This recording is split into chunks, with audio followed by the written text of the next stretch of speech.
Bismillahirrahmanirrahim. Assalamualaikum warahmatullahi wabarakatuh. Salam berhujung minggu kepada semua rakan serta follower FB Soleha Mat Taha. Okey, apa khabar anda semua hari ini? Didoakan agar semuanya dalam keadaan sihat walafiat, sentiasa diberikan kemudahan, kesihatan yang baik, dalam ketenangan, kebahagiaan di samping keluarga yang tersayang, insya-Allah. Okey, hari ini merupakan sharing ilmu daripada Soleha tajuk yang ke-350. Alhamdulillah.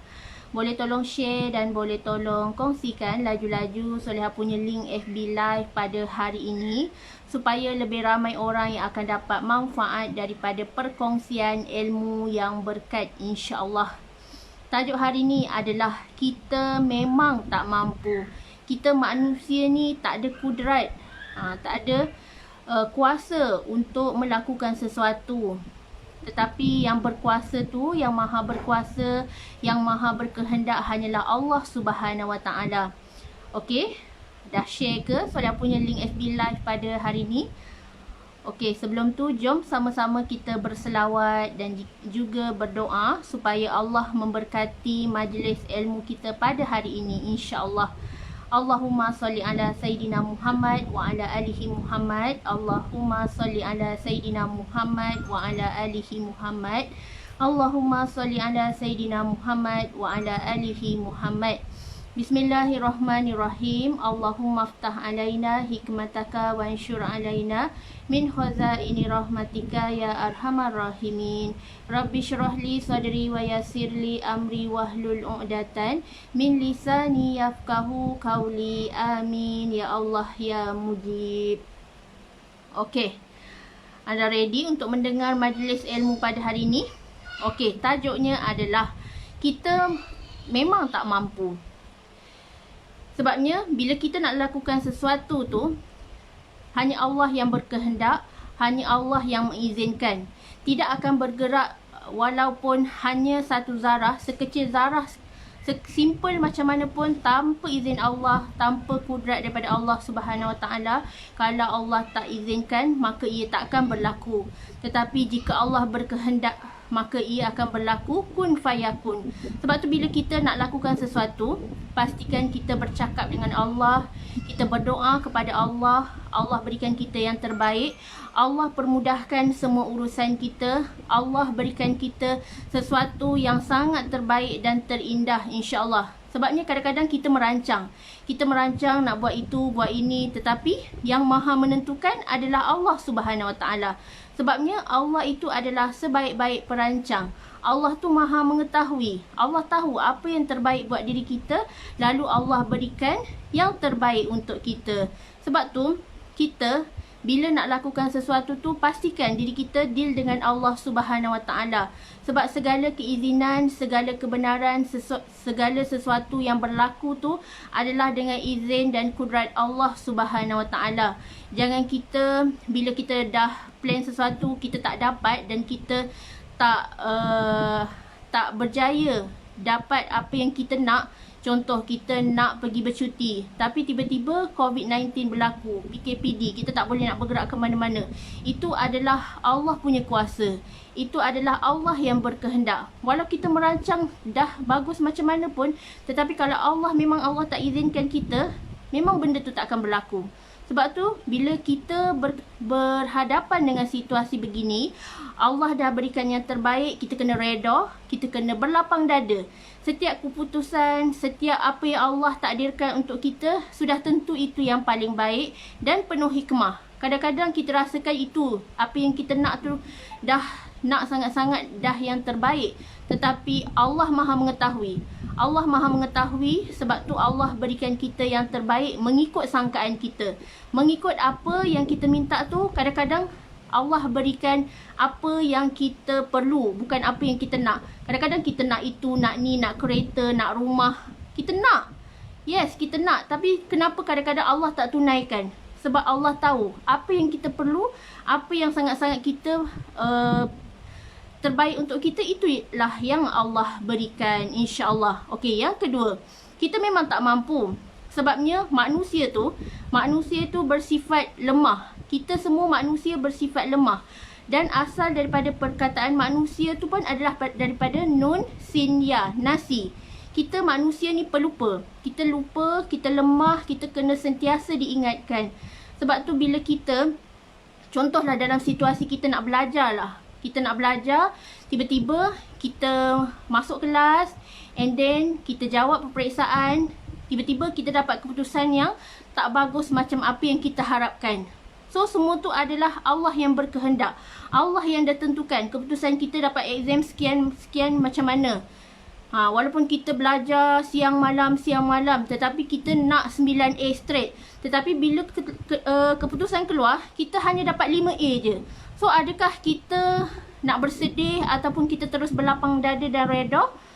Sebabnya manusia ni bersifat lemah. Sebab tu bila kita dapat sesuatu tu, kita kena reda. Kita kena berterima kasih kepada Allah, bersyukur dahulu. Kadang-kadang Allah bagi kita sekian-sekian bersebab. Orang yang berusaha tu kadang-kadang walaupun usaha dia tak banyak mana, tetapi Allah bagikan dia kejayaan yang lebih daripada orang yang kadang-kadang berusaha siang malam tetapi keputusannya tak berapa bagus. Sebenarnya banyak faktor sebenarnya.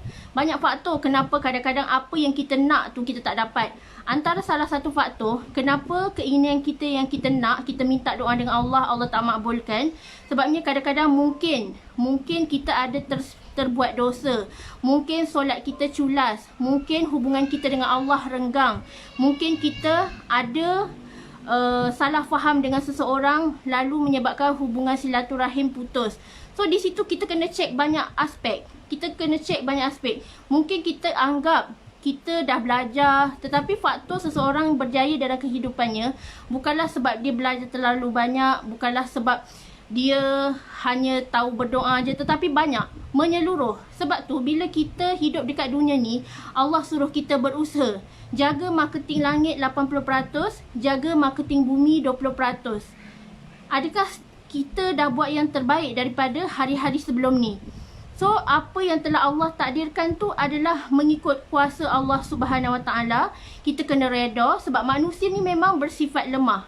Tugas kita adalah beramal, menuntut ilmu, jaga agama Allah, buat apa yang Allah suruh dan tinggalkan apa yang Allah larang. Sebab tu bila kita tak dapat apa yang kita nak, kita kena reda, jangan terus bersedih, tetapi kita try lagi, bangkit dan terus mencuba. Sebab bukan bermakna bila kita gagal sekali tu, kita akan gagal selamanya. Tak. Sebabnya Allah bagi mengikut usaha kita. Mungkin kali pertama kita dah try, tak berapa bagus. Tetapi kali kedua kita try, okey ada peningkatan sedikit. And then kali ketiga, kali keempat, kali kelima, kita terus try, berusaha tanpa putus asa. Alhamdulillah Allah bagi yang terbaik. Allah bagi keputusan yang sangat cemerlang. Sebab Allah nak tengok sabar kita. Adakah kita manusia hidup dekat dunia ni, bila kita nak capai sesuatu tu, kita sabar? Kalau kita tak sabar, kita ingatkan kejayaan tu hanya akan datang dalam masa 1 tahun, hanya dalam masa 1 bulan. Salah sangat-sangat. Sebab kejayaan seseorang manusia tu adalah satu proses. Di mana kita nak naik daripada satu tangga ke satu tangga tu adalah satu proses. Di mana kalau kita sabar, kita terus buat, kita tak putus asa, kita tak down, kita terus bangkit. Walaupun gagal sekali, kita akan terus bangkit. Itulah Allah sedang menguji kita. Allah sedang test kesabaran kita. Allah nak tengok kita ni manusia bersyukur ke tidak. Sebab tu bila kita dapat sesuatu tu, pasti ada penuh hikmah. Kita kena positif, sangka baik dengan Allah, syukur dahulu. Walaupun dapat sedikit, syukur. Dapat banyak lagi lah kita bersyukur. Itulah sebaik-baik hamba. Sebab sifat manusia memang kita tak mampu. Kita tak mampu nak melakukan yang macam apa yang kita nak. Kadang-kadang kita nak rumah besar, kita dah usaha macam-macam, tetapi Allah tak izinkan, maka kita tak akan dapat. Okey. Yang ketiga, bila kita berdoa, kita hendaklah merayu kepada Allah Subhanahu Wa Taala dengan penuh kekhusyukan, dengan penuh tawajuh, dengan penuh rasa rendah diri. Sebab beza orang yang berdoa tapi tidak merayu dengan beza orang berdoa tetapi bersungguh-sungguh, merayu, meratap, menangis, memohon keampunan, bertaubat sungguh-sungguh kepada Allah Subhanahu Wa Taala. Sebab tu boleh jadi orang yang berdoa sambil menangis, berdoa sambil merayu-rayu kepada Allah Subhanahu Wa Taala, itulah orang yang berjaya berbanding orang yang berdoa tetapi tak feel di hati dia. Orang yang berdoa tetapi lalai. Orang yang berdoa tapi fikirannya menerawang kepada hal keduniaan. Dia tak fokus. Sebab tu bila kita nak solat pun, dalam solat kita ada kejayaan. Sebab tu bila kita nak solat, lepas solat berdoa, kita doa sungguh-sungguh kepada Allah Subhanahu Wa Taala, kita minta sungguh-sungguh, tawakal, and then insya-Allah Allah akan tunaikan segala apa yang kita nak tepat pada masanya. Sebab tu beza orang yang berdoa dengan bersungguh-sungguh, dengan bila berdoa tu sambil lewa. Dia tak feel, dia tak hayati. Mungkin pada masa tu sambil dia berdoa, dia scroll FB, dia scroll Instagram. So tak fokus lah. Sebab titik satu kejayaan dalam solat adalah fokus. Bila mana kita fokus pada titik kejayaan yang kita nak capai. Contoh kalau kita ada target, ya Allah, target tahun ni aku nak capai 1 juta pertama. So kita fokus pada satu matlamat bahawa kita nak capai. Yes, aku nak capai 1 juta pertama pada tahun ni. So kita cuba, kita daki dan kita try sampailah berjaya sehinggalah Allah berikan saat yang tepat. Allah berikan kejayaan tu saat yang tepat, tak lambat, tak cepat, tetapi tepat pada waktunya, insya-Allah. Okey, dan seterusnya, bila kita seorang manusia ni memang tak mampu, contohlah dalam situasi kita sakit, kita tak sihat. First kali, adakah bila kita tak sihat ni, kita terus cari ubat? Sebaik-baik cara yang Islam ajar adalah bila mana kita tahu kita sakit, kita demam, kita tak sihat, kita cari Allah dahulu. Pergi bilik air, ambil wuduk, tunaikan solat hajat, solat istikharah, and then solat taubat. Kemudian barulah kita cari solusi, berjumpa dengan doktor, makan ubat. Sebabnya Allah yang maha mengizinkan kesembuhan kita. Sebab manusia ni bukan doktor yang menyebabkan kita sembuh, bukan ubat yang menyebabkan kita sembuh, tetapi Allah Subhanahu Wa Taala. Ubat dan doktor tu cumalah asbab. Sebab tu kita kena faham konsep kehidupan ni, di mana Allah berikan kita ujian, Allah berikan kita sakit sebelum kita sihat. Mungkin sebelum ni kita sihat, and then tiba-tiba Allah uji kita dengan kesakitan. Allah nak tengok, sewaktu hamba-Ku ni sakit, adakah dia cari aku dahulu, ataupun kita ni memandai-mandai cari ubat dahulu sehingga melupakan Allah. Sebab tu bila kita cari ubat, walaupun kita dah makan ubat masih tak sembuh-sembuh, sebenarnya yang perlu kita repair adalah solat kita. Tak kala kita sedang sakit ni, perlu kita lebih mendekatkan diri kita dengan Allah. Bukannya kita tinggalkan solat, bukannya kita tak berzikir. Di dalam waktu kita sakit lah, kita muhasabah diri, kita solat juga walaupun terpaksa duduk atau baring. Solat jangan tinggalkan. And then berdoa. Sebab doa orang yang sakit ni insya-Allah makbul. Doa orang yang sakit, dianiayai, orang yang cedera, orang yang dalam musibah, semuanya Allah angkat doa mereka. Sebab tu, time sakit jangan merungut. Time sakit hendaklah kita lebih banyak mendekatkan diri kita dengan Allah. Masa kita sakit lah, masa kita sedang tidak ada upaya lah, kita terus meminta kepada Allah. Bukannya minta pertolongan bomoh, bukan minta pertolongan orang yang bukan selayaknya, tetapi hanyalah Allah Subhanahu Wa Taala. Di situlah kesihatan dan kesembuhan kita Allah izinkan untuk kita terus sihat. Bukan sebab doktor ataupun ubat, tetapi Allah Subhanahu Wa Taala. Okey, dan yang terakhir, dalam situasi bila kita dalam kesempitan, hutang bertimpa-timpa. So, bagaimana kita nak keluar daripada belenggu masalah ini? Yes, kita memang tak mampu. Contohlah kita ada hutang 10,000. Macam mana kita nak cari hutang, nak cari duit untuk settlekan masalah hutang tu dalam sekelip mata? Mesti kita buntu, mesti kita tak tahu nak cari jalan. Tetapi di dalam FTR ada ajar, bila mana kita dalam kebuntuan, kita ada masalah yang sangat berat, kita serahkan semua masalah kita ni kepada Allah Subhanahu Wa Taala dengan cara kita mendekatkan diri kita dengan Allah. Kita repair solat kita. Bila kita sempit, lagi kita banyak sedekah. Lagi bila kita sempit, kita kena banyak memberi. The more you give, the more you get. Ramai orang yang lupa. Lagi-lagi waktu sedang susah, sedang buntu, dia lupa Allah. Sebab tu bila kita dalam kesempitan, sedekahlah apa yang kita ada.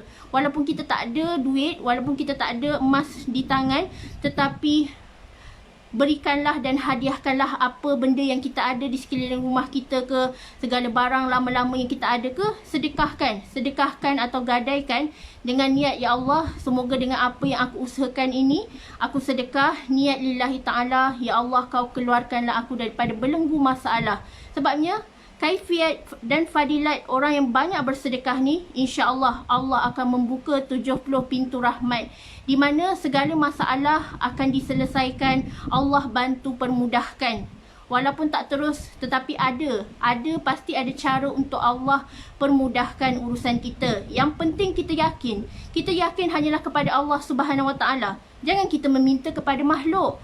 Jangan kita meminta kepada manusia. Tetapi bila kita ada masalah, mintalah hanya kepada Allah Subhanahu Wa Taala. Sebab hanya Allah yang berhak memberi dan membantu kita. Dikala kita tak ada apa-apa, dikala kita dalam kesempitan, Allah yang maha membantu, bukan manusia. Sebab tu bila kita sempit, cari Allah. Solat dulu. Solat, sabar, berdoa sungguh-sungguh, bertaubat. InsyaAllah Allah akan clearkan dan Allah akan bantu kita untuk keluar daripada kemelut yang sangat membebankan, insyaAllah. So yakin, bila nak lakukan sesuatu tu, letak Allah nombor 1 dalam setiap urusan kita. Allah dulu, Allah lagi dan Allah selamanya. InsyaAllah kita akan selamat dunia akhirat. So jangan lupa Allah. Dalam setiap nafas kita, dalam setiap kehidupan yang kita bangun pagi-pagi masih merasai nikmat kehidupan, ucapkan terima kasih dahulu dan bersyukur dengan sekecil-kecil nikmat, maka Allah akan gandakan sebesar nikmat, insya-Allah. Okey, semoga bermanfaat perkongsian Solehah hari ini. Solehah minta maaf kalau ada tersasul, tersalah bahasa. Biasalah, Solehah memang tak mampu, Solehah manusia biasa. Apa yang Allah izinkan keluar daripada mulut Solehah tu, itu adalah spontan yang Allah izinkan, dan Solehah memang tak upaya, tetapi Solehah cuba yang terbaik, insya-Allah. Okey, bertemu lagi kita di lain sesi. Okey, terima kasih sebab sudi follow Solehah pada hari ini. Wabillahi taufiq wal hidayah. Wassalamualaikum warahmatullahi wabarakatuh.